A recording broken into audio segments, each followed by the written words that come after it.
we're really in US Championship mode these days, especially here at the club. I mean, I don't know if you guys have visited Leicester's next door and saw all the chaos there, and then downstairs they're building this beautiful set, so it'll be a permanent home for broadcasting of major events. Right now the ceiling's missing. And it's all got to be ready by, you know, the first round, which starts April Fool's Day, which may be unintentional that it's April Fool's Day. So we're in US Championship mode.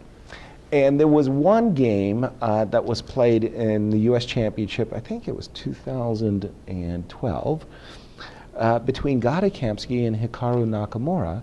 And that round, it was the 10th round. Gata Kamsky, by the way, has won like 5 of the last 6 US championships. When you stop and think about it, you go, damn, I mean, St. Louis has been a second home to the man. I mean, you know, he ought to get keys to the city, you know, at this point. And he's coming back this year in April for, you know, his 6th US championship. And he's got to be stopped by Hikaru and Wesley So as the 2 highest rated players. At this moment in the US Championship of 2012, Gata's on cruise control. He's really been doing great, undefeated, won a lot of games. Hikaru's been barely managing to keep pace with him. And this round, I believe it was the penultimate round, essentially. And basically, Hikaru had to win with black, otherwise Gata was cruising to victory. Here we go. That's the setup. E4, already an indication that Gata's in more than just a simply combative mood. He's not playing D4, which he could easily have played and tried to get a slow but secure type of advantage. He's trying to mix it up right from the get-go, E4. And when you got to win with black, well, a sharp Sicilian can be your best weapon. Remember that there was a game, Tal was in a Soviet championship, where Tal as black was in a must-win situation, and Tal chose the Caro-Kann. Well, the journalists were shocked, and Tal won the game. And the journalist said, well, you know, like, how could you make the choice of the Caro-Kann, which has a drawing reputation, in a must-win game? He says, well, when I play for the win, I play with Hikaru. When I play for a draw, I play the Sicilian. Answer Tal. Okay, E4, C5, knight F3, D6, and we have our, we have our Najdorf.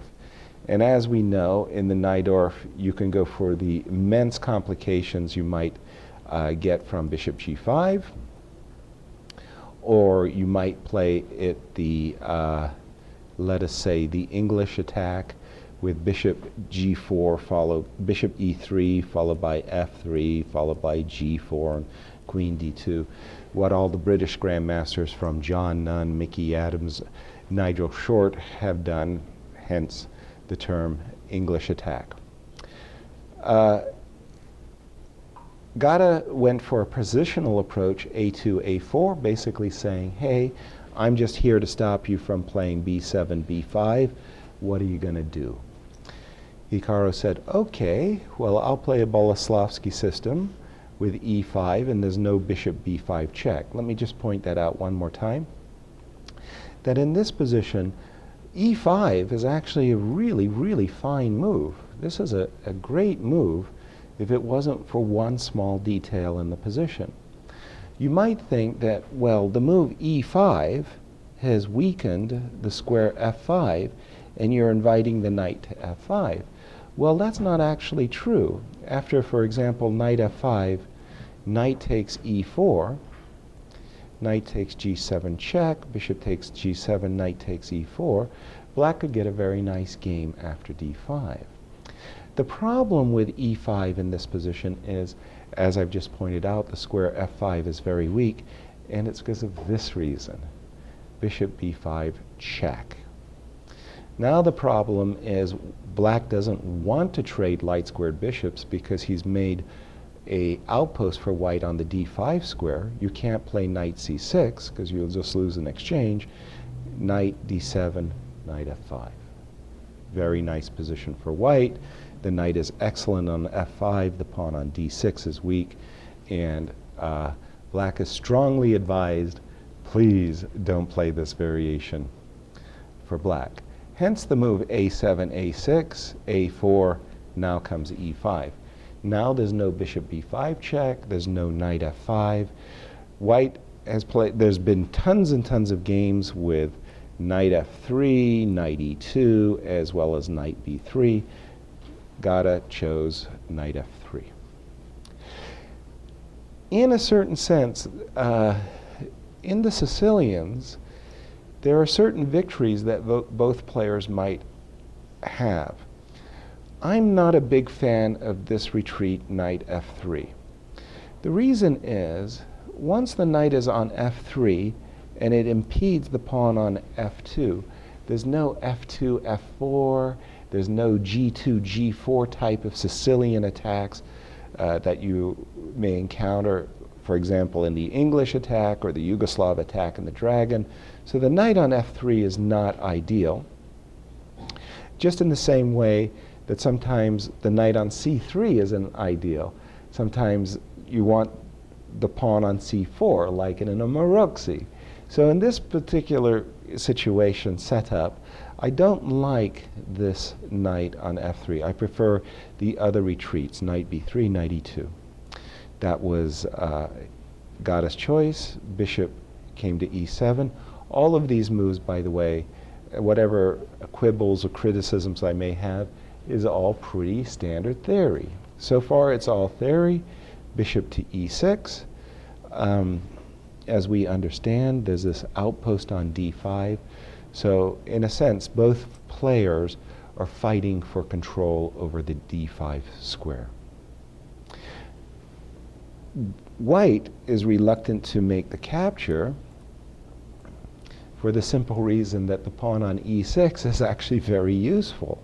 It protects the squares f5 and d5. Oops, excuse me. And at the same time, the pawn on e5, black's mass of pawns, if you will, are doing pretty good work in controlling crucial central squares. So we have the bishop b3, knight c6, bishop g5. Again, this fight for control of the d5 square, if you give black, if black gives white the move, for example, h6 would be a terrible decision. Bishop takes, knight d5, and white has all he could hope to achieve. He's put his knight on the d5 square. This play by black along the c file can be stopped simply with c2, c3. There's no play on the queen side. Black is stuck. This is not a good position for black. But black has a very good move, which Hikaru played. Pardon me. Let me just see what I've got. Yes, again, rook c8 would also have been a bad move. Rook c8, bishop takes. Again, the ideal for white has been achieved. But knight a5 was simply excellent. The idea, again, is to fight for the d5 square. If you can play knight takes b3, black will have more than equalized. He'll have gone from an equal position to equal plus position in his favor. Bishop takes, bishop d5. So the key difference, and it may look like a detail, but it's a very important one. White has been forced to occupy the square d5, not with the knight on c3, but with the bishop on d5. That's not a very effective outpost for the bishop, because it turns out, after the move rook c8, that white's experiencing unpleasant pressure down the c file. In a previous variation, when the knight was on d5, we could neutralize the c file with the move c2, c3. That is not available for white. White's kind of stuck for a plan. If we look at the position from white's point of view, and we see this knight on f3, We say it's not on a particularly great circuit. Can't go to d4, e5, g5, h4. All the squares are covered. On a very good day, we can imagine that black's intent is as simple as maybe putting his knight on c4, putting his queen on b6, putting pressure against this pawn on b2, and what's white doing for a long-term plan. So knight d2. So for me, this was kind of indication number one that something had gone a little bit wrong for white, that black already had achieved a great deal and perhaps stood better. Queen c7, rook e1, bishop g5. This was almost really a kind of a bell-ringing moment when, in fact, it became very clear that black indeed did stand better, that this bishop is simply just awesome on the g5 square. Also, if we notice this queen on c7, this rook on c8, gunning down for this pawn on c2, white's knight on c3 is also kind of stuck. Knight f1, queen b6, rook b1, knight c4. And we're all realizing that Hikaru, needing to win, is really getting a very nice position. Queen e2, bishop h6. Okay? Tactics. We all fall victim to tactics time and time again. I'm speaking out of personal experience. One of the really, let us say, overwhelming tactics are simply double attacks. That's what tactics really are. You can talk about a knight fork, but what's a knight fork? Double attack. What's a pawn fork? A double attack. A lot of tactics are simply double attacks. And you fall victim to tactics because your pieces aren't protected. So I really like this move, bishop h6. It's kind of one of those moves which says, my bishop's hanging on g5. So I'm going to protect my bishop. I'm not going to be not going to be victimized by a tactic. I like this move very much. A good way to protect it. And also it kind of asks a question for white, well, what are you going to do next? It's your turn. Gata came up with the move h4. Again, it kind of is a fishy kind of smelling move. I wasn't really sure about this move, but at least I understood he had a plan. From Gata's point of view, his knight on f1, pardon me, his knight on f1 isn't any great shakes, and maybe on a good day, the knight could end up on g4 and harass the bishop on h6, keeping in mind that for the moment there's a bishop d2 in the position that white has to also be aware of. Queen b4. Black should not get greedy and play a move like knight takes b2, simply knight d1, and oops-a-daisy, there's a pin on the b file that's going to cost black a piece. So queen b4, and again, it just seems like black's in cruise mode. Everything is going in black's favor at this moment, and I didn't really understand what white was doing.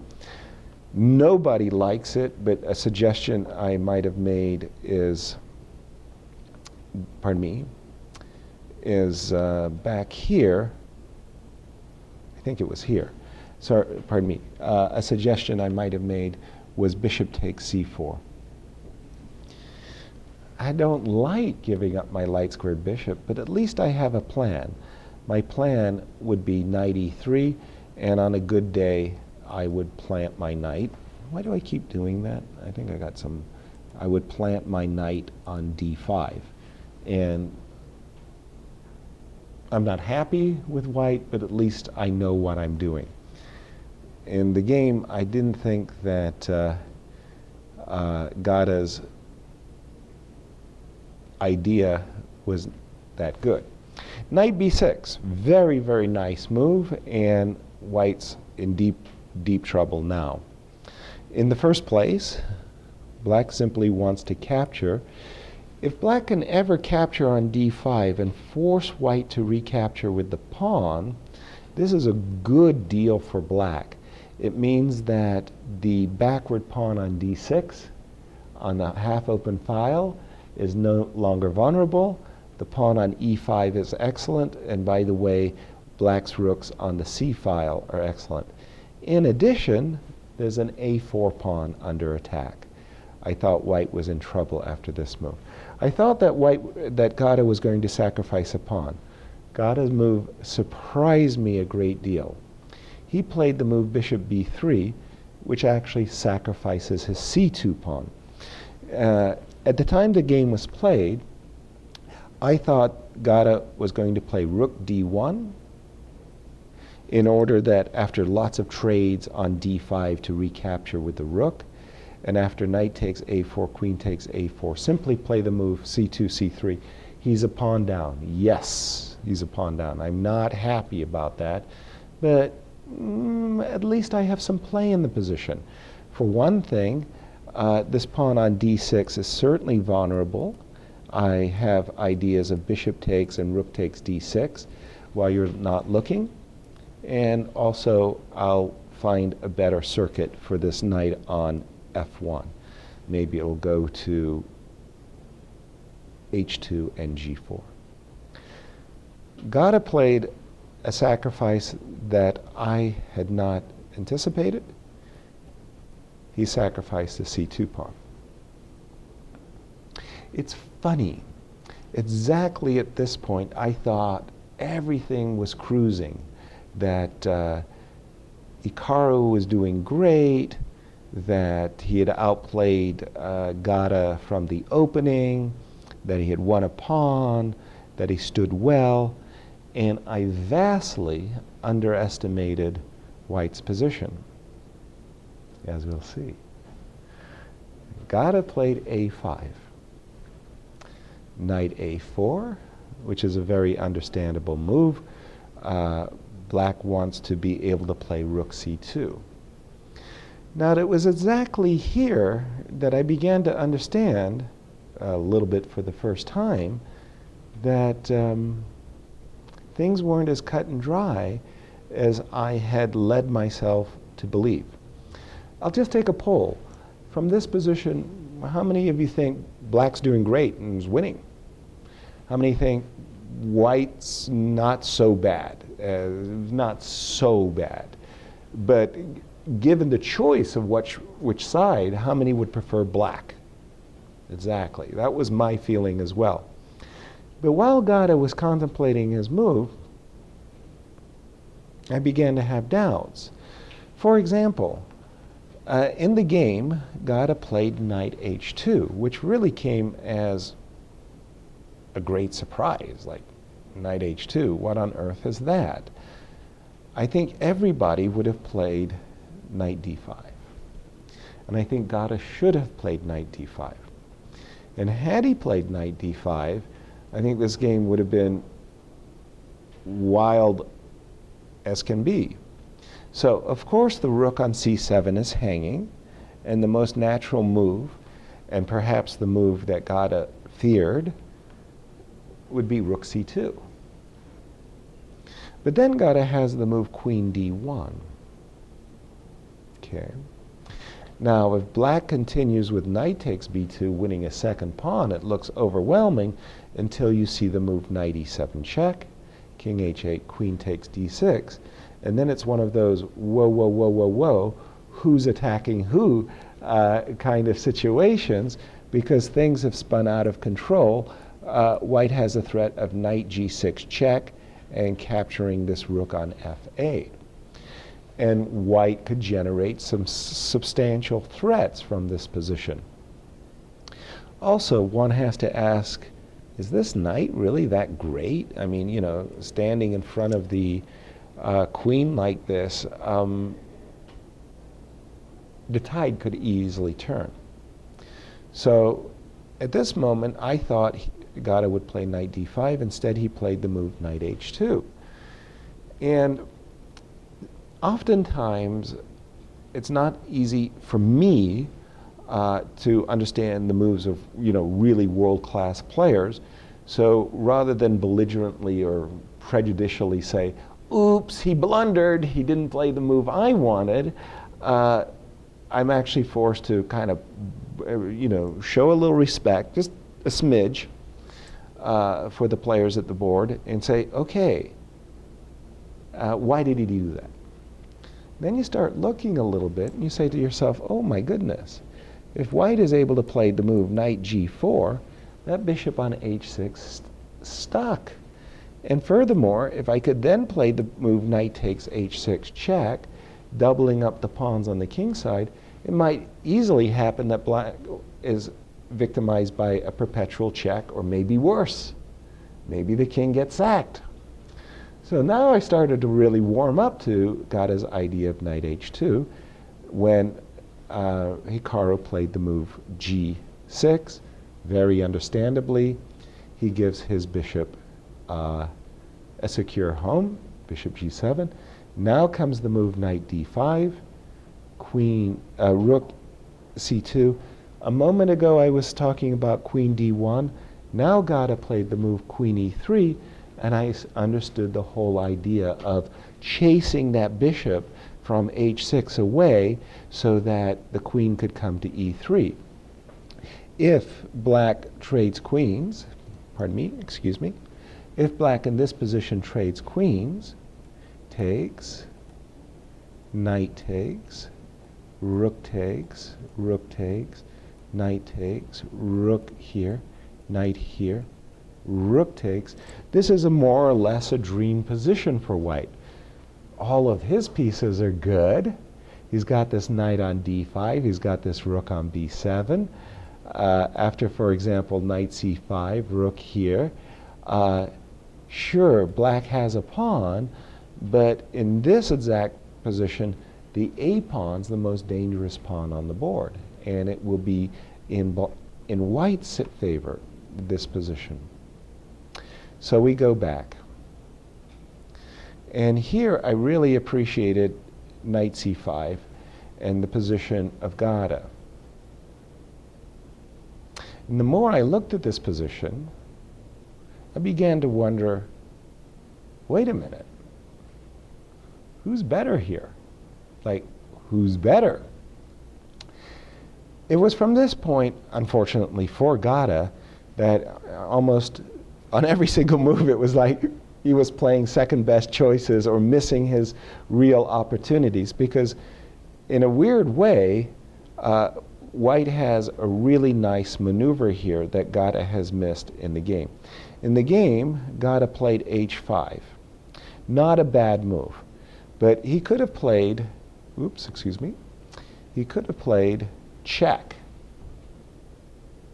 instantly. Okay, two choices for black. If black plays king h8, knight d7. Ooh, where did that come from? Knight d7. I'm attacking the rook on f8. I'm attacking the knight on c5. Rook c8, knight takes c5. I'm attacking the queen on b3. If, in this position, queen takes e3, I'll play knight takes e3. In the immortal words of Nikolai Minev, gift me your rook. So we go back. Rook c8, knight takes c5, queen takes e3, knight takes, rook takes, b4. Let's put the rook on a good square for a moment. Rook c3, knight d5, and again, white has achieved his ideal. He's got this dominating knight. He's down a pawn, but that pawn is a block pawn on b6 against a bad bishop, And maybe it's easier to play white in this position after white plays b5 and opens up the b file. So from this position, knight f6 check I thought was very strong. Just a second. And in case of bishop takes f6, knight takes f6, king g7, of course we don't want to allow ourselves to be checkmated. Oh, hate that. King g7, knight h5 check. There's a draw on the spot right there with knight h5 check, at least for white. Takes, check, check, check, and so forth. White's not worse at all. But Gata, perhaps he did see this move, knight d7, but already he was optimistic of his winning chances, and he played the move h5. And maybe he wasn't wrong. Queen takes e3, knight takes e3, rook d2, knight c4, rook d4, knight takes d6. All of these moves were very forcing. Rook d8, b4, knight here, knight takes, rook takes. Very, very forced sequence, and black is happy. Black's an exchange up. How cool is that? And at the time that this game was played, because it went rather quickly to this position, I thought somebody had made an error in judgment. And like all good journalists, I'm prejudiced by the result. Black won the game. White made the error in judgment, right? If white had won the game, it's very easy as a journalist. Black made the error in judgment. So because black won the game, I was impressed by the result, and therefore I thought, you know, Gata had erred. The more I looked at this game thereafter, and as well as preparing for this lecture, I think white is doing fine, absolutely fine. We can see at the moment that this rook on d8 is under attack, but very shortly after this rook moves, this knight is going to come to c5, is going to take this pawn on a6, and then after b5, b6, black can resign. It's that simple. Black does not want to lose his a6 pawn, and hence played the move rook a8. And now comes some funny, funky mistakes. Question to the audience. What would you play if you had white? Julian? Me too. Anybody else want to play anything different than knight c5? Get that knight back into the game. Put that knight sweetly on c5. f2, f3 by Gata. Never saw that move coming. Julian? I also play rook c1 to play h7. Yes. Rook c1 to play, pardon me, rook c1 to play rook c7 is why Gata played f3. He wanted to protect his pawn on e4. But the funny part is he doesn't need his rook on the 7th rank. Let's think about this another way for a moment. Let's say he had played Julian's move and my move as well, knight c5. First of all, this protects the pawn on e4. So that releases our rook. That means that we can move our rook anywhere we want to. And let's imagine that we had a very good sunny day, and black allowed us to do something. So let's say that black played the move rook a7. We played rook a1. Black played rook a8.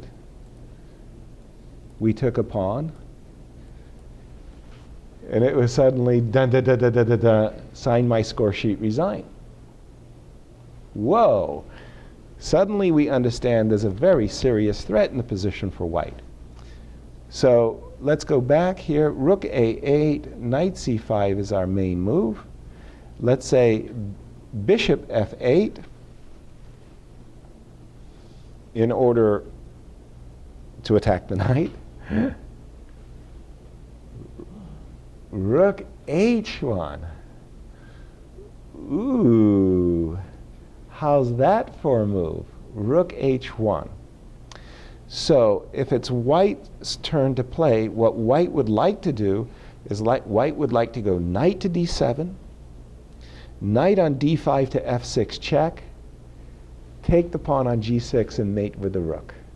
So white's setting up a mating pattern. If black defends along the 7th with rook a7, we have takes, takes, check, and at least a perpetual. Julian. Instead of rook h1, can I play knight c7? Instead of rook h1, I like rook h1. No, you can't play rook h1. No, we'll come back. Rook a7, hg, hg, knight f6. This is the draw, pardon me. And there was another line I wanted to look at, for example. Rook a8, knight c5,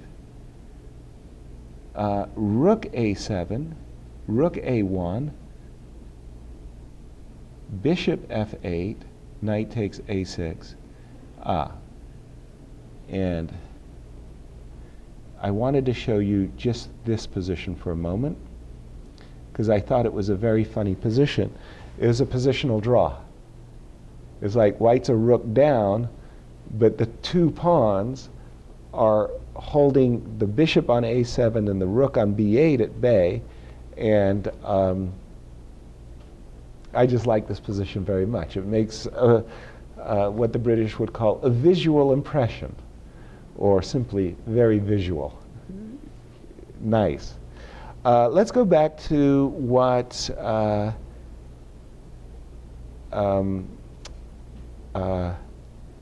Julian wanted to ask. Julian wanted to ask, can he play knight a7? I forbid him to ask this question. I think I will bail out. I'll take this man. You can take my rook if you like, but now I've got a tempo, and the initiative has shifted. It's black who's in the driver's seat. Yeah? Okay. So I think that after knight c5, I could show a number of variations where Gata would have won the U.S. championship. I was about to say the world championship, close enough, right? Similar, U.S. champion, world champion. Gata, had he played the most obvious move on the board, knight c5, would likely have at least drawn the game and won the U.S. championship. He did not do that. He played f2, f3. Perhaps again, he was influenced by the idea that he really had a lot of compensation, and maybe he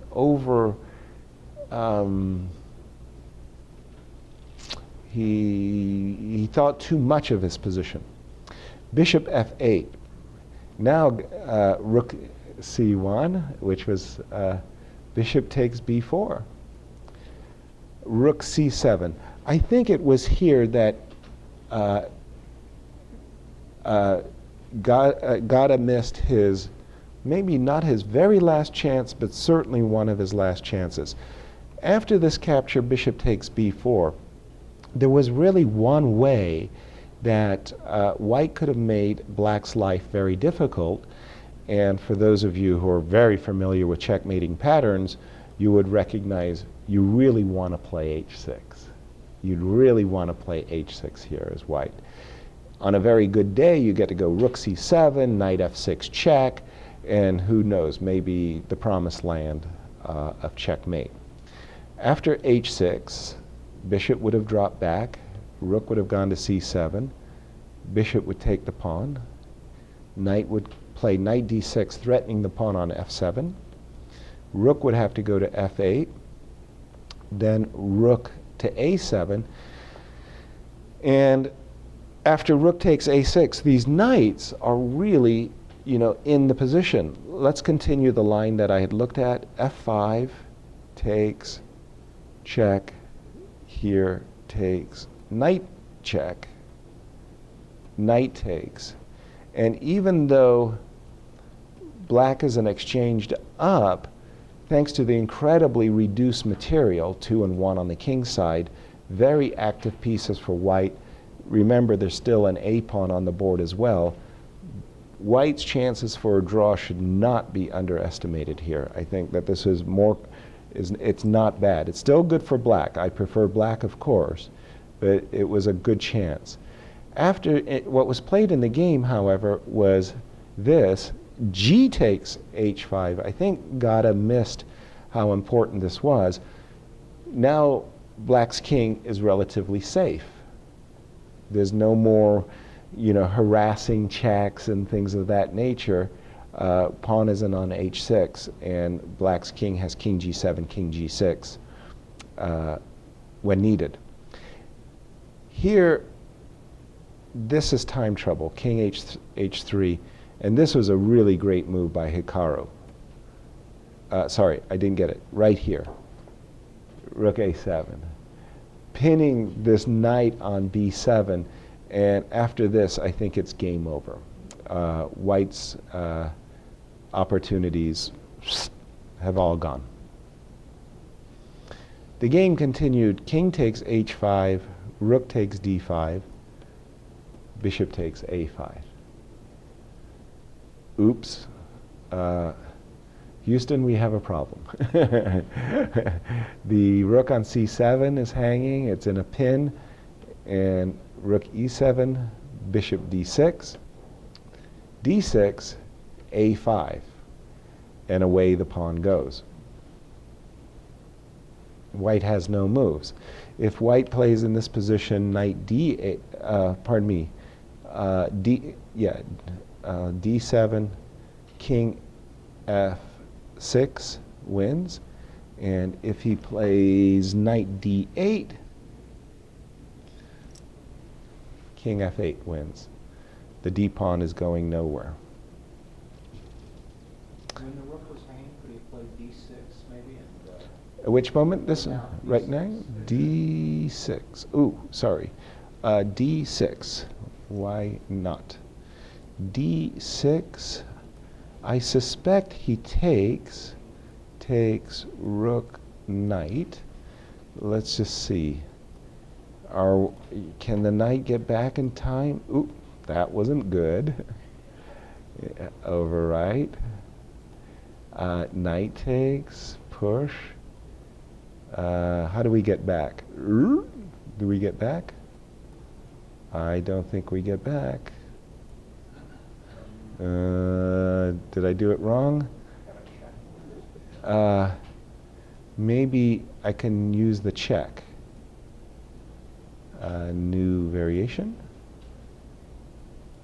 Here, check, here, here, here, here, here. I got a feeling that this is going to win for black because black's king is making a beeline for the white knight. Thank you for the question, though, because it's totally legit. What about D6?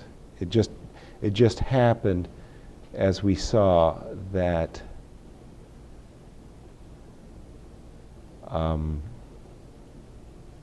it's close, but no cigar.